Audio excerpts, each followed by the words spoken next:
Hey guys, today I'm going to tell you how to fix WhatsApp status like option not showing.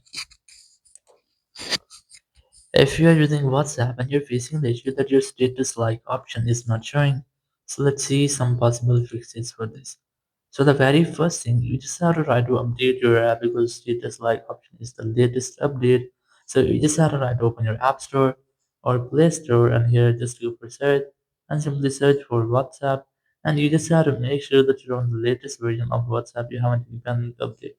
If you find this try to update your app, so after updating, your issue must have to be fixed. If it's still not fixed your issue, so you can try to go to your settings app here, go to general, go to iPhone storage, and just look for WhatsApp app here. And you can try to offload your app or you can also try to delete your app. So in case of offloading or deleting, if there will be any bug or any malware with your WhatsApp app, it will be fixed in this step. You will not get the issue again. Thank you very much for watching the video. Until next video, bye bye.